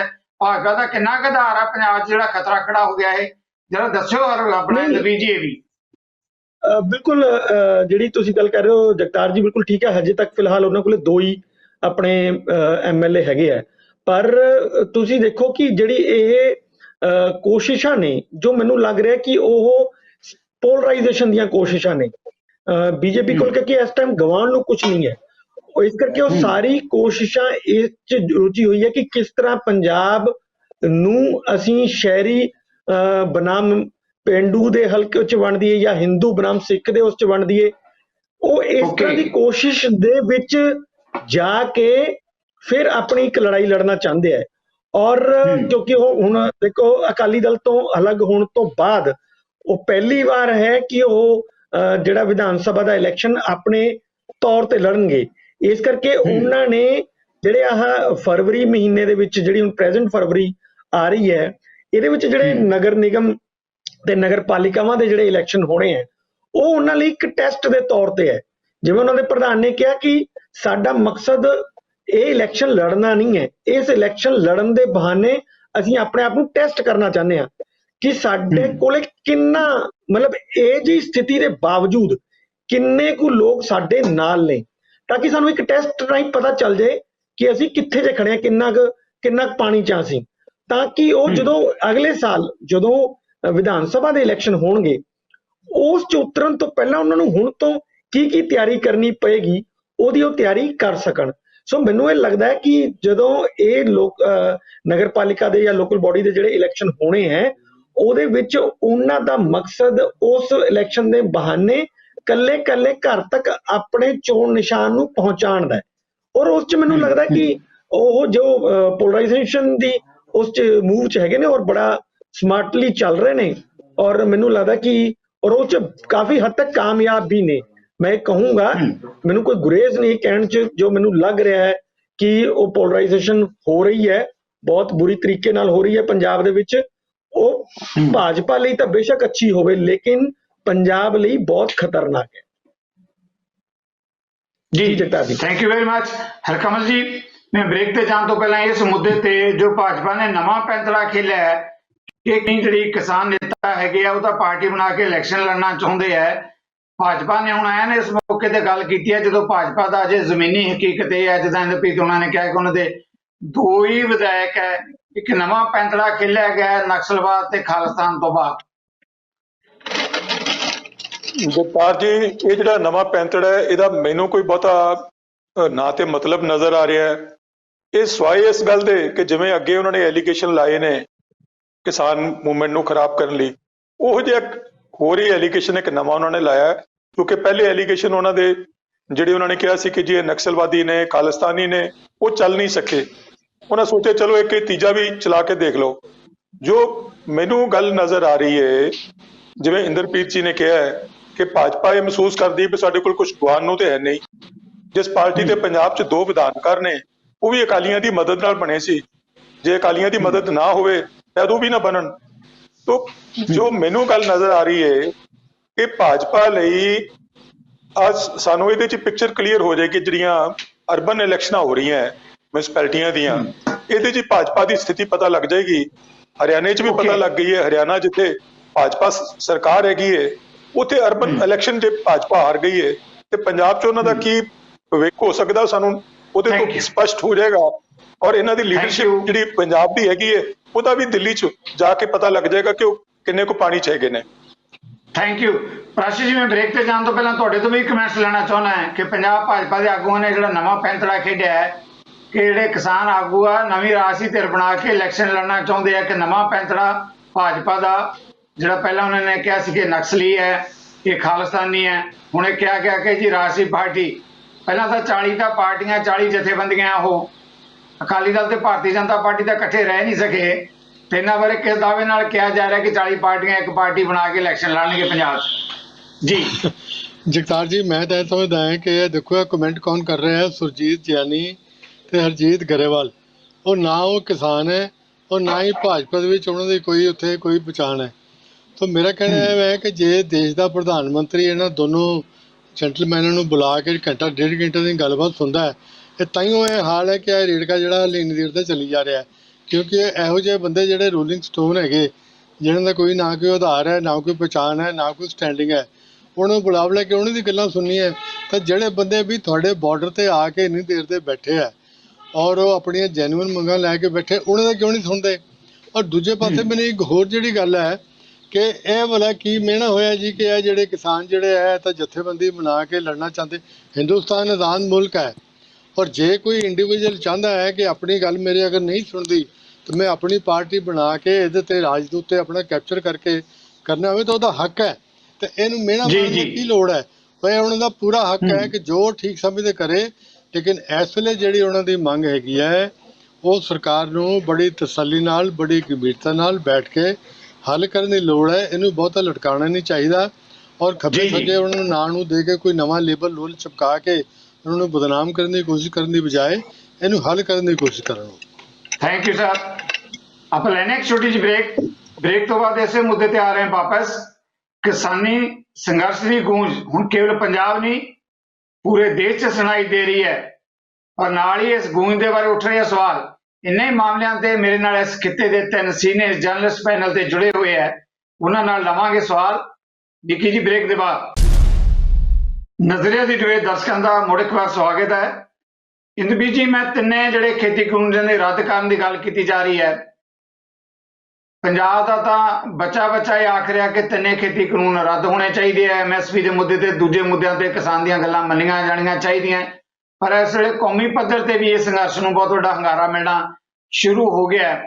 ਪਰ ਬਾਰ-ਬਾਰ ਜਿਸ ਤਰੀਕੇ ਦੇ ਨਾਲ ਹੁਣ ਕੱਲ ਮੀਟਿੰਗ ਵੀ ਹੋਣ ਜਾ ਰਹੀ ਹੈ, ਭਾਜਪਾ ਆਗੂ ਨੇ ਅੱਜ ਵੀ ਕਿਹਾ, ਕਈ ਇਹ ਕਹਿ ਰਹੇ ਆ ਕਿ ਤਿੰਨੇ ਖੇਤੀ ਕਾਨੂੰਨ ਰੱਦ ਨਾ ਕਰਵਾਓ, ਉਹਦੇ 'ਚ ਸੋਧਾਂ ਕਰਵਾ ਲਓ। ਬੀਇੰਗ ਏ ਜਰਨਲਿਸਟ, ਇਸ ਮੁੱਦੇ ਤੇ ਤੁਸੀਂ ਕਿਵੇਂ ਦੇਖ ਰਹੇ ਹੋ ਇੰਦਰਬੀਰ ਜੀ? ਨਹੀਂ ਦੇਖੋ ਜਗਤਾਰ ਜੀ, ਦੋ ਚੀਜ਼ਾਂ ਹੁਣ ਇੰਪੋਰਟੈਂਟਲੀ ਹੈ ਕਿ ਇੱਕ ਤਾਂ ਇਹ ਕਿ ਜਦੋਂ ਹੁਣ ਸੰਸ਼ੋਧਨ ਦਾ ਕੋਈ ਮਤਲਬ ਰਹਿ ਨਹੀਂ ਗਿਆ। ਪਹਿਲੀ ਗੱਲ ਤਾਂ ਇਹ ਕਿ ਇਹ ਇਕੱਲਾ ਕਿਸਾਨੀ ਇਸ਼ੂ ਦਾ ਸਵਾਲ ਨਹੀਂ ਹੈ, ਸਵਾਲ ਸੈਂਟਰ ਵਰਸਸ ਸਟੇਟ ਦੇ ਸਬਜੈਕਟ ਦਾ ਵੀ ਹੈ। ਇੱਕ ਜਿਹੜੇ ਮਤਲਬ ਸਾਡੇ ਸੰਵਿਧਾਨ ਦੇ ਵਿੱਚ ਜਿਹੜੀਆਂ ਚੀਜ਼ਾਂ ਸਟੇਟਾਂ ਨੂੰ ਮੁਹੱਈਆ ਕਰਵਾਈਆਂ ਹੋਈਆਂ ਨੇ, ਹੌਲੀ ਹੌਲੀ ਕਰਕੇ ਕੇਂਦਰ ਇੱਕ ਇੱਕ ਕਰਕੇ ਸਾਰੀਆਂ ਹੀ ਆਪਣੇ ਕੋਲੇ ਲੈ ਕੇ ਜਾ ਰਿਹਾ। ਚਾਹੇ ਪਹਿਲਾਂ ਉਹਨੂੰ ਸਮਵਰਤੀ ਸੂਚੀ 'ਚ ਰੱਖ ਲਏ, ਜਾਂ ਫਿਰ ਜੇ ਸਮਵਰਤੀ ਸੂਚੀ 'ਚ ਨਹੀਂ ਆ ਰਹੀ ਤਾਂ ਆਪਣੀ ਕਿਸੇ ਹੋਰ ਲਿਸਟ 'ਚ ਰੱਖ ਕੇ ਉਹਨੂੰ ਉਹਦੇ ਤੇ ਕਾਨੂੰਨ ਬਣਾ ਕੇ ਸਾਰੇ ਸਾਡੇ ਜਿੰਨੇ ਵੀ ਰਾਈਟਸ ਨੇ ਜੋ ਸਟੇਟਾਂ ਦੇ ਕੋਲੇ ਹੋਣੇ ਚਾਹੀਦੇ ਨੇ, ਉਹ ਖੋਏ ਜਾ ਰਹੇ ਨੇ। ਦੇਖੋ, ਫਾਈਨੈਂਸ਼ੀਅਲ ਰਾਈਟਸ ਸਾਡੇ GST ਬਣਾ ਕੇ ਉਹਨਾਂ ਨੇ ਆਪਣੇ ਕੋਲੇ ਲੈ ਲਿਆ ਹੈ। ਅੱਜ ਸਟੇਟਾਂ ਆਪਣੇ ਜਿਹੜੇ ਆਪਣਾ ਪੈਸਾ ਹੈ ਉਹ ਮੰਗਣ ਲਈ ਵੀ ਉਹਨਾਂ ਨੂੰ ਤਰਲੇ ਮਿੰਨਤਾਂ ਕਰਨੇ ਪੈ ਰਹੇ ਆ ਸੈਂਟਰ ਗਵਰਨਮੈਂਟ ਦੇ, ਠੀਕ ਹੈ ਨਾ ਜੀ। ਦੂਜਾ, ਜਿਹੜੇ ਸਾਡੇ ਪੋਲੀਟੀਕਲ ਰਾਈਟ ਨੇ ਉਹ ਵੀ ਮਤਲਬ ਉਹ ਹੌਲੀ ਹੌਲੀ ਕਰਕੇ ਖੋ ਰਹੇ ਆ। ਹੁਣ ਉਹਨਾਂ ਨੇ ਐਗਰੀਕਲਚਰ ਵਾਲੇ ਜਿਹੜੇ ਬਿੱਲ ਨੇ ਉਹ ਐਗਰੀਕਲਚਰ ਸਾਈਡ ਤੋਂ ਨਾ ਬਣਾ ਕੇ ਟ੍ਰੇਡ ਸਾਈਡ ਤੋਂ ਬਣਾਤੇ ਹੈ। ਸੋ ਐਗਰੀਕਲਚਰ ਕਦੋਂ ਤੋਂ ਟ੍ਰੇਡ ਹੋਊਗੀ? ਮਤਲਬ ਇਹ ਇਸ਼ੂਜ਼ ਹੈਗੇ ਨੇ ਜਿਨ੍ਹਾਂ ਦੇ ਉੱਤੇ ਡਿਬੇਟ ਹੋਣੀ ਬਣਦੀ ਹੈ। ਤੀਸਰਾ, ਸਾਡੀ ਐਗਜ਼ੈਕਟਿਵ ਪਾਵਰਸ ਨੇ। ਹੁਣ ਦੇਖੋ, ਜੇ ਸਟੇਟਾਂ ਕੋਈ ਕੰਮ ਕਰਦੀਆਂ ਨੇ ਜਾਂ ਜੋ ਚੀਜ਼ ਕਰਨਾ ਚਾਹੁੰਦੀਆਂ ਨੇ, ਉਹ ਅਗਰ ਮਤਲਬ ਸੈਂਟਰ ਨੂੰ ਮੰਨ ਲਓ ਮਨਜ਼ੂਰ ਨਹੀਂ, ਜਿਵੇਂ ਸਾਡੇ ਕੋਲ ਪੱਛਮੀ ਬੰਗਾਲ ਦੀ ਉਦਾਹਰਣ ਹੈ, ਉੱਥੇ 3 IPS ਅਫਸਰਾਂ ਨੂੰ ਮਤਲਬ ਜਿਹੜਾ ਹੈਗਾ ਉਹ ਵਾਪਸ ਬੁਲਾਇਆ ਜਾ ਰਿਹਾ ਹੈ। ਇਹਦੇ ਨਾਲ ਟਕਰਾਓ ਵਧਿਆ ਹੋਇਆ ਸਟੇਟ ਗਵਰਨਮੈਂਟ ਔਰ ਸੈਂਟਰ ਗਵਰਨਮੈਂਟ ਦੇ ਵਿਚਕਾਰ। ਸੋ ਇਹ ਜਿਹੜੇ ਰਾਈਟਸ ਨੇ, ਜੇ ਮਤਲਬ ਸਟੇਟਾਂ ਏਦਾਂ ਹੀ ਹੌਲੀ ਹੌਲੀ ਕਰਕੇ ਗਵਾਉਣ ਲੱਗ ਜਾਣਗੀਆਂ, ਜਾਂ ਸਟੇਟਾਂ ਕੋਲ ਨਹੀਂ ਰਹੇਗਾ ਤਾਂ ਸਟੇਟਾਂ ਕੱਲ ਨੂੰ ਕੰਮ ਕਿਵੇਂ ਚਲਾਉਣਗੀਆਂ? ਅਲਟੀਮੇਟਲੀ ਕੰਮ ਤਾਂ ਸਟੇਟਾਂ ਨੇ ਹੀ ਚਲਾਉਣਾ ਹੁੰਦਾ ਨਾ। ਸੈਂਟਰ ਗਵਰਨਮੈਂਟ ਕੋਲੇ ਤਾਂ ਕੋਈ ਇਹ ਜਿਹੀ ਜ਼ਮੀਨ ਨਹੀਂ ਹੈ ਨਾ ਜਿੱਥੋਂ ਟੈਸਟ ਕਰ ਸਕੇ ਆਪਣੇ ਕਾਨੂੰਨਾਂ ਨੂੰ ਜਾਂ ਕੁਝ ਵੀ ਕਰੇ। ਉਹ ਤਾਂ ਸਾਰਾ ਸਟੇਟਾਂ ਦੇ ਥਰੂ ਹੀ ਕਰਨਾ ਪੈਂਦਾ। ਪਰ ਜੇ ਉਹ ਸਾਰੇ ਇਸ ਤਰ੍ਹਾਂ ਆਪ ਕਰਕੇ ਆਪਣੇ ਕੋਲ ਲੈ ਕੇ ਚਲੇ ਜਾਣਗੇ ਤਾਂ ਮੈਨੂੰ ਲੱਗਦਾ ਕਿ ਇਹ ਖਤਰਾ ਉਦੋਂ ਵੀ ਜ਼ਿਆਦਾ ਵੱਡਾ ਹੈ। ਔਰ ਇਸੇ ਕਰਕੇ ਜਿਹੜੀ ਕਿਸਾਨ ਅੱਜ ਇਸ ਗੱਲ ਤੇ ਅੜੇ ਹੈ ਕਿ ਬਈ ਨਹੀਂ, ਉਹ ਬਿੱਲ ਰੱਦ ਹੀ ਹੋਣੇ ਚਾਹੀਦੇ ਹੈ, ਤਾਂ ਉਹ ਬਹੁਤ ਸਹੀ ਡਿਮਾਂਡ ਹੈ ਉਹਨਾਂ ਦੀ। ਉਹ ਬਿੱਲ ਰੱਦ ਹੀ ਹੋਣੇ ਚਾਹੀਦੇ ਨੇ। ਨਵੇਂ ਸਿਰੇ ਤੇ ਬਣਾ ਲਓ, ਪਰ ਉਹ ਐਗਰੀਕਲਚਰ ਉਸ 'ਚ ਬਣਾਓ ਔਰ ਸਾਰੀਆਂ ਸਟੇਟਾਂ ਦੇ ਚਾਹੇ ਚੀਫ ਮਿਨਿਸਟਰ ਹੋਣ ਚਾਹੇ ਉਹ ਐਗਰੀਕਲਚਰ ਮਿਨਿਸਟਰ ਹੋਣ, ਉਹਨਾਂ ਨੂੰ ਸ਼ਾਮਿਲ ਕਰਕੇ ਇੱਕ ਕਮੇਟੀ ਬਣਾਓ ਜਿਹਦੇ ਵਿੱਚ ਕਿਸਾਨਾਂ ਦੀ ਨੁਮਾਇੰਦਗੀ ਵੀ ਹੋਏ। ਫਿਰ ਉਹ ਐਗਰੀਕਲਚਰ ਸਾਈਡ ਤੋਂ ਹੀ ਬਣਾਏ ਜਾਣ। ਅਗਰ ਸੈਂਟਰ ਗਵਰਨਮੈਂਟ ਨੂੰ ਇਹ ਜ਼ਿਆਦਾ ਚਿੰਤਾ ਹੈ ਕਿ ਅਸੀਂ ਕਿਸਾਨਾਂ ਦੀ ਆਮਦਨ ਵਧਾਣੀ ਹੈ ਜਾਂ ਉਹਨਾਂ ਦੀ ਸਥਿਤੀ 'ਚ ਕੋਈ ਸੁਧਾਰ ਕਰਨਾ ਹੈ, ਤਾਂ ਮੈਨੂੰ ਲੱਗਦਾ ਕਿ ਉਹ ਇੱਕ ਫਿਰ ਜਿਹੜਾ ਤਰੀਕਾਕਾਰ ਹੈ ਉਹ ਵੀ ਠੀਕ ਤਰ੍ਹਾਂ ਵਾਲਾ ਅਪਣਾਇਆ ਜਾਏ, ਨਾ ਕਿ ਜਿਸ ਤਰ੍ਹਾਂ ਇਹ ਵਾਲਾ ਤਰੀਕਾ ਅਪਣਾਇਆ ਗਿਆ। ਇਹਦੇ ਵਿੱਚ ਕੋਈ ਤਰੀਕਾ ਇਸ ਤਰ੍ਹਾਂ ਦਾ ਬਣਾਇਆ ਜਾਏ। ਜੀ, ਥੈਂਕ ਯੂ ਕਮਲ ਜੀ। ਜੋ ਗੱਲ ਕੀਤੀ ਇੰਦਰਬੀਰ ਜੀ ਨੇ, ਜਿਸ ਮੁੱਦੇ ਤੇ ਅੱਜ ਦਾ ਟਰੈਕਟਰ ਮਾਰਚ ਦਾ ਆਪਾਂ ਜ਼ਿਕਰ ਕੀਤਾ ਹੈ, ਦੇਸ਼ ਦੇ ਜਿਹੜੇ ਕਿਸਾਨ ਹੈ, ਜਿਹੜੀ ਕਿਸਾਨੀ ਦੀ ਲੀਡਰਸ਼ਿਪ ਹੈ, ਉਹਨਾਂ ਨੇ ਸਪਸ਼ਟ ਤੌਰ ਤੇ ਆਖ ਦਿੱਤਾ ਹੈ ਕਿ ਤਿੰਨੇ ਖੇਤੀ ਕਾਨੂੰਨ ਰੱਦ ਕਰਾਏ ਬਗੈਰ ਉਹਨਾਂ ਨਾਲ ਕੋਈ ਗੱਲ ਕਰੇ ਜਾਂ ਨਾ ਕਰੇ, ਉਹਨਾਂ ਨੂੰ ਕੋਈ ਵੀ ਪੁੱਛ ਸਕਦਾ ਹੈ। ਇੱਕੋ ਜਵਾਬ ਹੈ ਕਿ ਰੱਦ ਕਰਵਾਏ ਬਗੈਰ ਉਹ ਵਾਪਸ ਨਹੀਂ ਜਾਣਗੇ। ਜੋ ਮਰਜ਼ੀ ਉਹਨਾਂ ਨੂੰ ਦੁੱਖ ਤਕਲੀਫਾਂ ਮੌਸਮ ਸਰਕਾਰ ਦੀਆਂ ਝੱਲਣੀਆਂ ਪੈਣਗੀਆਂ। ਪਰ ਸਰਕਾਰ ਅਜੇ ਵੀ ਵਿਜਿੱਦਾ ਹੈ ਕਿ ਇੱਧਰ ਉੱਧਰ ਕਰਕੇ ਸ਼ਾਇਦ ਉਹ ਟਾਲ ਮਟੋਲਣਾ ਜਾਂ ਉਹਨੂੰ ਥਕਾਉਣਾ ਚਾਹੁੰਦੇ ਆ ਜਾਂ ਭਜਾਉਣਾ ਚਾਹੁੰਦੇ ਆ। ਕੀ ਲੱਗਦਾ ਹੈ ਕਮਲ ਜੀ, ਤਿੰਨੇ ਖੇਤੀ ਕਾਨੂੰਨ ਰੱਦ ਕਰਵਾਏ ਬਗੈਰ ਕੋਈ ਹੱਲ ਨਿਕਲ ਸਕਦਾ ਹੈ? ਜਗਤਾਰ ਜੀ, ਜਿਹੜੀ ਗੱਲ ਇੰਦਰਪ੍ਰੀਤ ਜੀ ਨੇ ਹੁਣੇ ਕੀਤੀ ਹੈ, ਮੇਨ ਇਸ਼ੂ ਤੇ ਇਹ ਹੈਗਾ ਕਿ ਕੀ ਕੇਂਦਰ ਸਰਕਾਰ ਨੂੰ ਇਹਨਾਂ ਮੁੱਦਿਆਂ ਦੇ ਉੱਤੇ ਕਾਨੂੰਨ ਬਣਾਉਣ ਦਾ ਰਾਈਟ ਹੈਗਾ ਸੀ? ਕੀ ਕੇਂਦਰ ਸਰਕਾਰ ਇੱਕ ਐਗਰੀਕਲਚਰ ਜਦੋਂ ਸਟੇਟ ਸਬਜੈਕਟ ਹੈਗਾ, ਤੁਸੀਂ ਉਹਦੇ ਤੇ ਕਾਨੂੰਨ ਬਣਾ ਸਕਦੇ ਹੋ? ਉਹ ਕਹਿੰਦੇ ਜੀ ਅਸੀਂ ਐਗਰੀਕਲਚਰ ਤੇ ਨਹੀਂ, ਅਸੀਂ ਟ੍ਰੇਡ ਤੇ ਬਣਾਇਆ। ਬੇਸਿਕਲੀ ਜਿਹੜਾ ਟ੍ਰੇਡ ਹੈਗਾ, ਟ੍ਰੇਡ ਤੇ ਹੁੰਦਾ ਜਦੋਂ ਕੋਈ ਚੀਜ਼ ਤੁਸੀਂ ਪ੍ਰੋਸੈਸ ਕਰ ਲਓ। ਤੁਸੀਂ ਆਲੂ ਦੇ ਚਿਪਸ ਬਣਾ ਲਓ, ਤੁਸੀਂ ਉਹਦਾ ਟ੍ਰੇਡ ਕਰ ਸਕਦੇ ਹੋ, ਉਹ ਪ੍ਰੋਸੈਸ ਹੋ ਗਿਆ। ਲੇਕਿਨ ਜਿਹੜਾ ਫਰੂਟ ਗ੍ਰੇਨਸ ਹੈਗੇ ਨੇ, ਝੋਨਾ ਹੈਗਾ ਹੈ, ਕਣਕ ਹੈਗੀ ਏ, ਤੁਹਾਡਾ ਗੰਨਾ ਹੈਗਾ ਹੈ, ਪਲਸਸ ਹੈ। ਇਹ ਤੇ ਹਾਂ ਪਲਸਿਸ ਹੈਗੀਆਂ, ਇਹ ਤੇ ਸਾਰੇ ਫੂਡ ਗ੍ਰੇਨਸ ਨੇ। ਫੂਡ ਗ੍ਰੇਨ ਤੇ ਐਗਰੀਕਲਚਰ ਚਾਹੁੰਦੇ ਨੇ, ਇਹ ਟ੍ਰੇਡ ਚਾਹੁੰਦੇ ਹੀ ਨਹੀਂ ਹੈਗੇ। ਬੜਾ ਕਲੀਅਰ ਕਲੈਰਿਟੀ ਹੈ ਕਾਨੂੰਨ ਦੇ ਵਿੱਚ। ਔਰ ਮੈਂ ਹੈਰਾਨ ਆ ਕਿ ਇਹ ਕਿਹੋ ਜਿਹੀ ਸਰਕਾਰ ਹੈ ਸਾਡੀ, ਇਹ ਹਰ ਗੱਲ 'ਚ ਇਹ ਸਮਝਦੇ ਨੇ ਕਿ ਜੇ ਸਾਨੂੰ ਦੇਸ਼ ਦੀ ਸਰਕਾਰ ਮਿਲ ਗਈ ਹੈ ਤੇ ਅਸੀਂ ਨਿੱਕੀ ਤੋਂ ਨਿੱਕੀ ਗੱਲ 'ਚ ਅਸੀਂ ਦਖਲ ਦੇ ਸਕਨੇ ਆ, ਅਸੀਂ ਹਰ ਗੱਲ ਦੇ ਵਿੱਚ ਜਾ ਕੇ ਕਿਸੇ ਦੀ ਗਿੱਚੀ ਮਰੋੜ ਸਕਨੇ ਆ। ਤੁਸੀਂ ਦੇਖੋ ਪੰਜਾਬ ਦੇ ਵਿੱਚ ਗਵਰਨਰ ਨੇ ਡਾਇਰੈਕਟਲੀ ਚੀਫ ਸੈਕਟਰੀ ਤੇ ਸਾਡੇ ਡੀਜੀਪੀ ਨੂੰ ਬੁਲਾ ਲਿਆ, ਜਿਹੜਾ ਕਿ ਇਹੋ ਜਿਹਾ ਕੋਈ ਪ੍ਰੈਸੀਡੈਂਸ ਨਹੀਂ ਕਿ ਸਿੱਧੇ ਬੁਲਾਉਣ। ਸੀਐਮ ਨੂੰ ਬੁਲਾ ਕੇ ਪੁੱਛ ਸਕਦੇ ਨੇ ਜੇ ਗਵਰਨਰ ਚਾਹੇ, ਲੇਕਿਨ ਕਦੀ ਇਸ ਤਰ੍ਹਾਂ ਨਹੀਂ ਕਿ ਤੁਸੀਂ ਜੂਨੀਅਰ ਅਫਸਰ ਨਾਲ ਜਿਹੜੇ ਸੀਐਮ ਦੇ ਅੰਡਰ ਨੇ ਤੁਸੀਂ ਉਹਨਾਂ ਨੂੰ ਬੁਲਾ ਕੇ ਪੁੱਛੋ। ਉਹ ਖੈਰ ਚਲੋ ਇੱਥੇ ਟਕਰਾਵ ਦੀ ਸਥਿਤੀ ਨਹੀਂ ਹੋਈ। ਇਹ ਵੀ ਵਿਚਾਰੇ ਸਾਡੇ ਅਫਸਰ ਵੀ ਉਹੋ ਜਿਹੇ ਡਰਪੋਕ ਸੀ ਤੇ ਸੀਐਮ ਵੀ ਸਾਡਾ ਉਹੋ ਜਿਹਾ ਹੀ ਹੈ। ਇਹ ਜਾ ਕੇ ਗਵਰਨਰ ਨੂੰ ਆਪਣਾ ਸਪਸ਼ਟੀਕਰਨ ਦੇ ਆਏ, ਉਹ ਟਕਰਾਵ ਤੋਂ ਬਚ ਗਏ। ਲੇਕਿਨ ਤੁਸੀਂ ਦੇਖੋ ਕਿ ਕੀ ਜੇ ਬੀਜੇਪੀ ਜਿਨ੍ਹਾਂ ਦੇ 2 ਐਮਐਲਏ ਹੈਗੇ ਨੇ, ਉਹ ਪੰਜਾਬ ਦੇ ਗਵਰਨਰ ਨੂੰ ਇਸ ਢੰਗ ਦੇ ਨਾਲ ਯੂਜ਼ ਕਰੀ ਜਾਣ ਜੇ ਸਟੇਟ ਦੇ ਵਿੱਚ, ਕਿ ਜੋ ਮਰਜ਼ੀ ਉਹਦੇ ਤੋਂ ਕਰਾਈ ਜਾਣ, ਗਵਰਨਮੈਂਟ ਨੂੰ ਦਬਕੇ ਲਵਾਈ ਜਾਣ, ਅਫਸਰਸ਼ਾਹੀ ਤੇ ਪ੍ਰੈਸ਼ਰ ਪਵਾਈ ਜਾਣ। ਮੈਨੂੰ ਜਿਹੜੀ ਗੱਲ ਨਜ਼ਰ ਆ ਰਹੀ ਹੈ, ਅਸਲੀ ਗੱਲ ਇਹ ਹੈਗੀ ਹੈ ਕਿ ਸਾਨੂੰ ਇਹਦੇ ਤੇ ਫੈਸਲਾ ਲੈਣਾ ਪਏਗਾ ਕਿ ਕੀ ਸੈਂਟਰ ਗਵਰਨਮੈਂਟ ਜਿਹੜੀ ਹੈ ਉਹ ਸਟੇਟਾਂ ਦੇ ਵਿੱਚ ਹਰ ਗੱਲ ਦੇ ਵਿੱਚ ਦਖਲ ਕੱਲ ਨੂੰ ਦੇਏਗੀ, ਜਾਂ ਸਟੇਟਾਂ ਨੂੰ ਵੀ ਕੋਈ ਰਾਈਟ ਰਹਿ ਜਾਣਗੇ।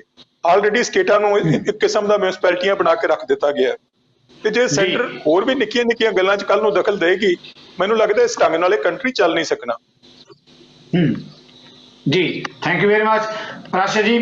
ਬਹੁਤ ਵੱਡਾ ਇਸ਼ੂ ਹੈਗਾ ਕੇਂਦਰ ਤੇ ਰਾਜਾਂ ਦੇ ਸਬੰਧਾਂ ਦਾ, ਜਿੱਦਾਂ ਹਰਕਮਲ ਜੀ ਨੇ ਕਿਹਾ। ਇਸ ਤੋਂ ਪਹਿਲਾਂ ਇੰਦਰਪ੍ਰੀਤ ਹੋਣਾ ਨੇ ਵੀ ਕਮੈਂਟਸ ਕੀਤੇ ਹੈ।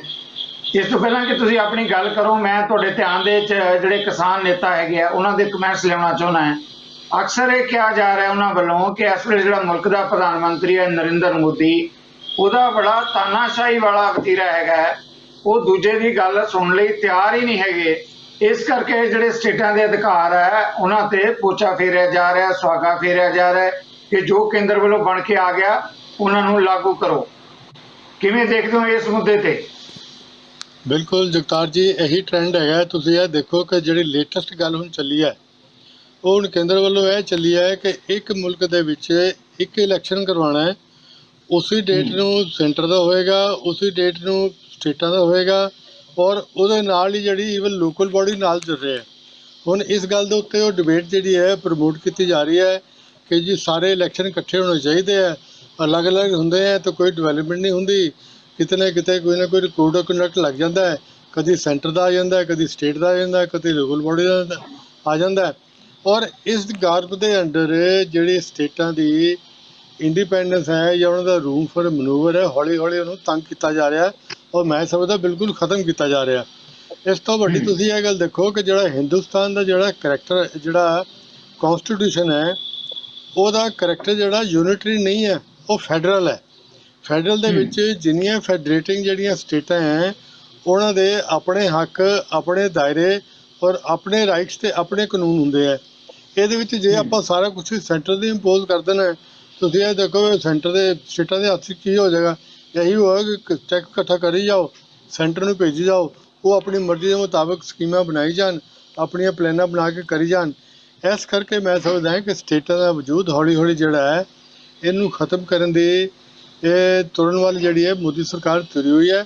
ਔਰ ਇਹਦੇ ਵਿੱਚ ਜਿਹੜੀ ਸਭ ਤੋਂ ਲੇਟੈਸਟ ਜਿਹੜੀ ਐਗਜ਼ਾਮਪਲ ਉਹ ਮੈਂ ਤੁਹਾਨੂੰ ਹੁਣੀ ਦੱਸੀ ਹੈ। ਇੱਕ ਤਾਂ ਜਿਹੜਾ ਇੱਕ ਦੇਸ਼ ਦੇ ਵਿੱਚ ਇਕੱਠੇ ਜਿਹੜਾ ਇਲੈਕਸ਼ਨ ਕਰਾਉਣ ਦੀ ਗੱਲ ਹੈ, ਔਰ ਦੂਜੀ ਗੱਲ ਜਿਹੜੀ ਇਸ ਵੇਲੇ ਜਿਹੜੀ ਐਜੀਟੇਸ਼ਨ ਚੱਲ ਰਹੀ ਹੈ ਕਿ ਐਗਰੀਕਲਚਰ ਸਟੇਟ ਸਬਜੈਕਟ ਹੁੰਦੇ ਹੋਏ ਵੀ ਉਹਨਾਂ ਨੇ ਆਪਣੇ ਕਾਨੂੰਨ ਪਾਸ ਕਰਕੇ ਤੁਹਾਡੇ ਗੜ ਥੱਲੇ ਉਤਾਰਤਾ ਕਿ ਲਓ ਜੀ ਇਹਨੂੰ ਇੰਪਲੀਮੈਂਟ ਕਰੋ, ਉਹਨਾਂ ਨੂੰ ਚਲਾਉਣਾ ਤੁਹਾਡਾ ਕੰਮ ਹੈ।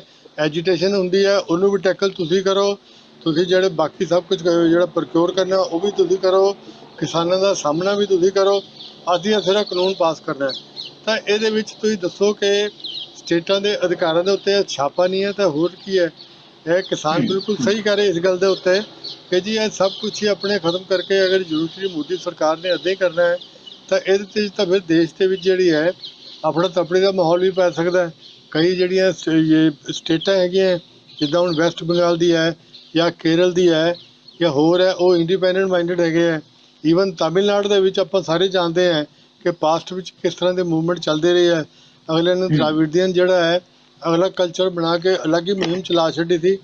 ਇੱਦਾਂ ਦੇ ਟ੍ਰੈਂਡ ਜਿਹੜੇ ਫੇਰ ਉੱਭਰ ਸਕਦੇ ਆ ਔਰ ਮੈਂ ਸਮਝਦਾ ਹੈ ਕਿ ਸੈਂਟਰ ਨੂੰ ਪੁਰਾਣੇ ਤੋਂ ਸਬਕ ਸਿੱਖਦੇ ਹੋਏ ਪੁਰਾਣੀ ਹਿਸਟਰੀ ਤੋਂ ਇਸ ਵੱਲ ਕਰਨ ਦੀ ਬਜਾਏ ਲੋਕਾਂ ਨੂੰ ਸਭ ਨੂੰ ਨਾਲ ਲੈ ਕੇ ਚੱਲਣਾ ਚਾਹੀਦਾ ਹੈ ਔਰ ਇਹ ਸਮਝਣਾ ਚਾਹੀਦਾ ਹੈ ਕਿ ਇਹ ਜਿਹੜੇ ਬੰਦੇ ਐਜੀਟੇਟ ਕਰ ਰਹੇ ਹੈ ਇਹ ਵੀ ਹਿੰਦੁਸਤਾਨ ਦੇ ਨਾਗਰਿਕ ਹੈ ਔਰ ਅਗਰ ਇਹਨਾਂ ਦੀ ਕੋਈ ਜੈਨੂਇਨ ਗਰੀਵੈਂਸ ਹੈ ਉਹਨੂੰ ਬੈਠ ਕੇ ਆਮਣੇ ਸਾਹਮਣੇ ਬੈਠ ਕੇ ਸੁਲਝਾਉਣ ਦੀ ਲੋੜ ਹੈ, ਬਜਾਏ ਇਹਦੇ ਕਿ ਉਹਨੂੰ ਕਨਫਰੰਟ ਕਰੋ, ਉਹਨਾਂ ਨੂੰ ਡਿਵਾਈਡ ਕਰੋ, ਉਹਨਾਂ ਨੂੰ ਦਬਕੇ ਮਾਰੋ। ਉਹ ਵਾਲਾ ਫਾਰਮੂਲਾ ਨਹੀਂ ਠੀਕ ਜੀ। ਪ੍ਰਸ਼ਾ ਜੀ, ਮੈਂ ਅੱਗੇ ਸਵਾਲ ਲੈਣ ਤੋਂ ਪਹਿਲਾਂ ਇੱਕ ਸਵਾਲ ਜ਼ਰੂਰ ਤੁਹਾਡੇ ਕੋਲੋਂ ਲਵਾਂਗਾ। ਇਸ ਵੇਲੇ ਜੋ ਦਿੱਲੀ ਦੇ ਬਾਰਡਰਾਂ ਤੇ ਜੋ ਸੀਨ ਹੈ, ਜੋ ਤਸਵੀਰ ਬਣੀ ਹੈ, ਪ੍ਰਸ਼ਾ ਜੀ ਤੁਸੀਂ ਵੀ ਬੜਾ ਲੰਬਾ ਤਜਰਬਾ, ਮੈਂ ਸਮਝਦਾ ਕਿ ਅਖੰਡ ਭਾਰਤ ਦੀ ਇਸ ਤੋਂ ਵਧੀਆ ਤਸਵੀਰ ਕੀ ਹੋ ਸਕਦੀ ਹੈ।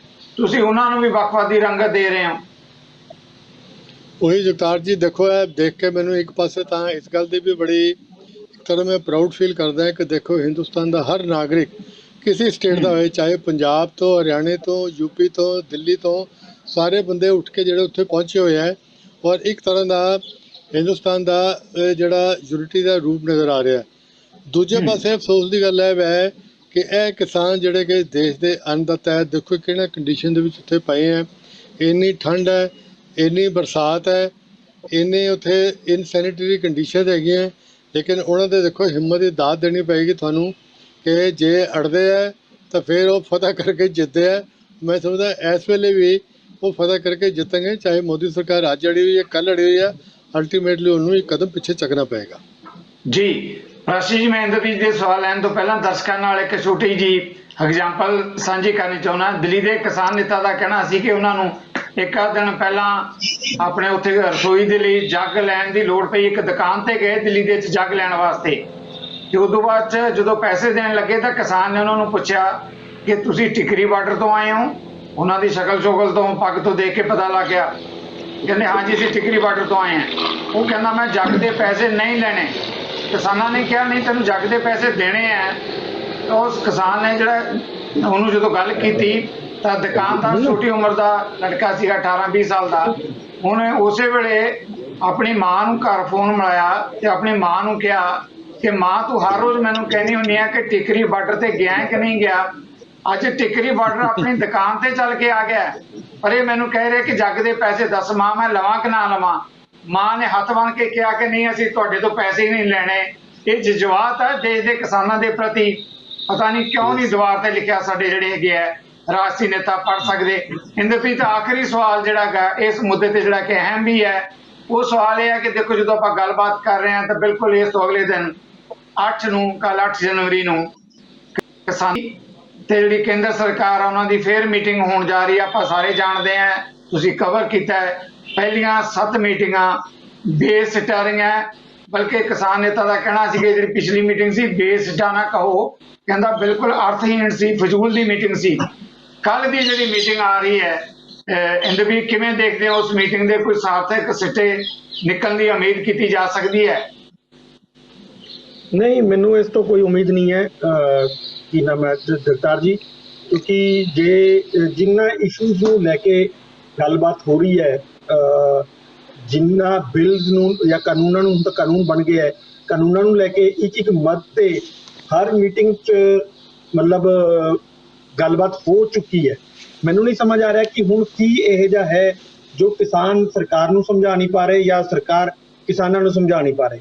ਹੁਣ ਸਵਾਲ ਸਿਰਫ ਔਰ ਸਿਰਫ 2 ਹੀ ਰਹਿ ਗਏ ਹੈ ਕਿ ਜਾਂ ਤਾਂ ਸਰਕਾਰ ਨੇ ਉਹ ਬਿੱਲ ਰੱਦ ਕਰਨ ਲਈ ਹਾਂ ਕਰਨਾ ਹੈ ਤੇ ਜਾਂ ਨਾ ਕਰਨੀ ਹੈ। ਦੋ ਤੋਂ ਇਲਾਵਾ ਕੋਈ ਚੀਜ਼ ਨਹੀਂ ਹੋਏਗੀ। ਇਸ ਕਰਕੇ ਚਾਹੇ ਮੀਟਿੰਗ ਕੱਲ ਦੀ ਰੱਖ ਲਓ, ਚਾਹੇ ਉਸ ਤੋਂ ਬਾਅਦ 2 ਦਿਨ ਦੀ ਹੋਰ ਰੱਖ ਲਿਓ, ਮੈਨੂੰ ਉਸ ਤੋਂ ਕੋਈ ਉਮੀਦ ਨਹੀਂ ਹੈ।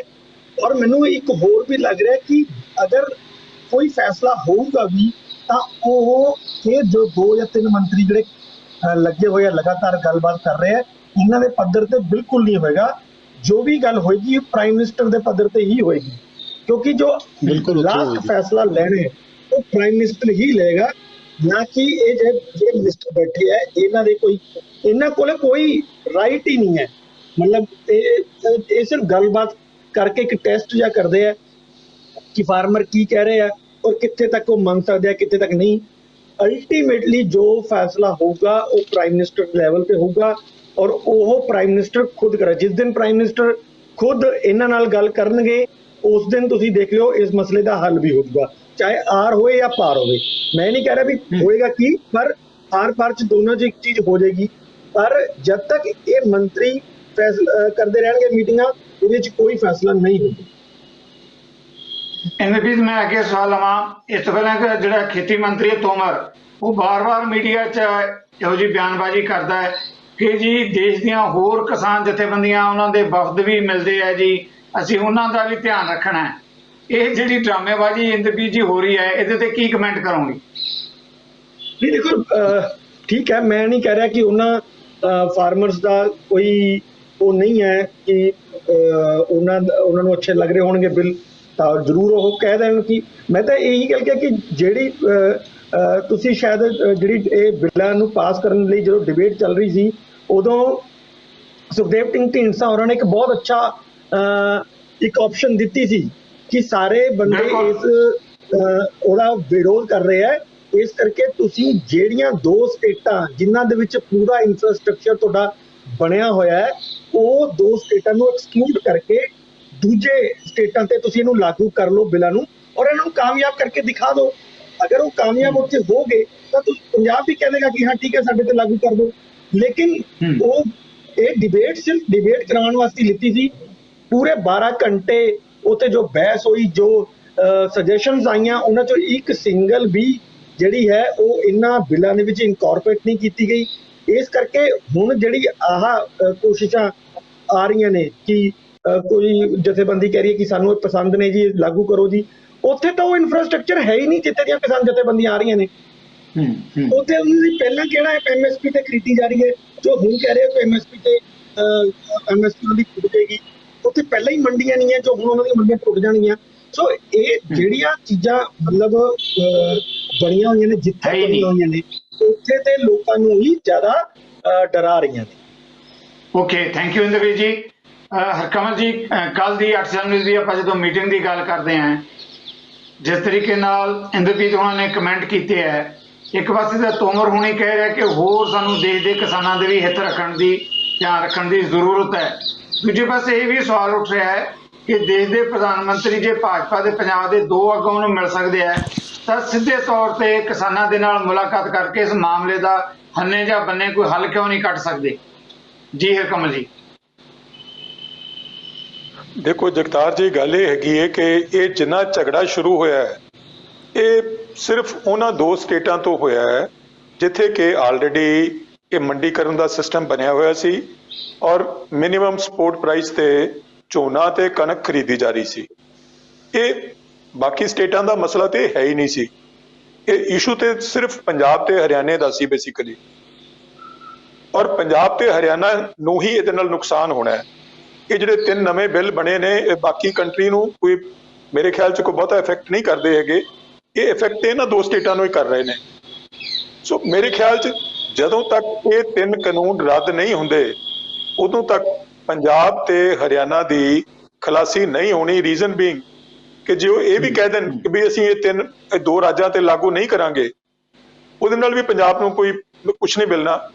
ਜਿਹੜਾ ਇੱਕ ਸਿਸਟਮ ਪੰਜਾਬ 'ਚ ਚੱਲ ਰਿਹਾ ਸੀ ਕਿ ਜੋ ਕਣਕ ਜਾਂ ਝੋਨਾ ਮੰਡੀਆਂ 'ਚ ਆਏਗਾ ਉਹਦੀ ਅਸ਼ੋਰਡ ਖਰੀਦ ਜਿਹੜੀ ਹੈ ਉਹ ਗਵਰਨਮੈਂਟ ਕਰੇਗੀ, ਗਵਰਨਮੈਂਟ ਆਫ ਇੰਡੀਆ ਕਰੇਗੀ, ਮਿਨੀਮਮ ਸਪੋਰਟ ਪ੍ਰਾਈਸ ਤੇ ਚੁੱਕੇਗੀ।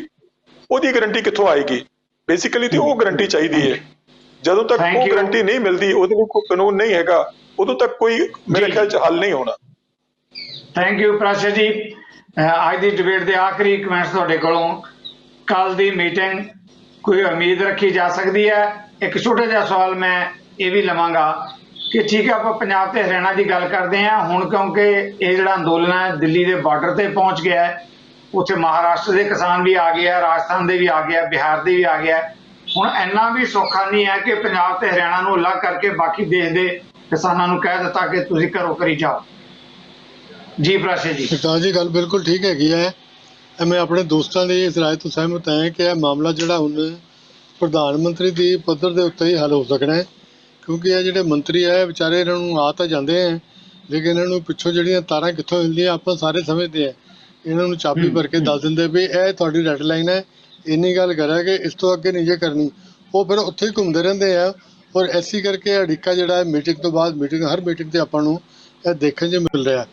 ਇਹ ਅਲਟੀਮੇਟਲੀ ਮੈਂ ਸਮਝਦਾ ਹਾਂ ਕਿ ਗੱਲ ਜਿਹੜੀ ਹੈ ਪ੍ਰਧਾਨ ਮੰਤਰੀ ਦੀ ਲੈਵਲ 'ਤੇ ਮੁੱਕ ਸਕਦੀ ਹੈ, ਔਰ ਪ੍ਰਧਾਨ ਮੰਤਰੀ ਵੀ ਜਿਹੜਾ ਹੈ ਇਸ 'ਚ ਫਰਾਖਦਿਲੀ ਦਿਖਾਵੇ ਔਰ ਕਵੇ ਕਿ ਵੀ ਇਹ ਜਿਹੜਾ ਕਾਨੂੰਨ ਜਿਹੜੇ ਹੈ ਇਹਨਾਂ ਨੂੰ ਆਪਾਂ ਸਸਪੈਂਡ ਕਰਦੇ ਹਾਂ ਜਾਂ ਵਾਪਸ ਲੈਂਦੇ ਹਾਂ। ਇਸ 'ਤੇ ਨਜ਼ਰਸਾਨੀ ਕਰਨ ਲਈ ਆਪਾਂ ਚਾਹੇ ਕਮੇਟੀ ਬਣਾ ਦਿੰਦੇ ਹਾਂ। ਇਹ 3-4 ਚੀਜ਼ਾਂ ਇਕੱਠੀਆਂ ਕਰਕੇ ਹੀ ਇਸ ਮਾਮਲੇ ਦਾ ਹੱਲ ਹੋ ਸਕਦਾ ਹੈ।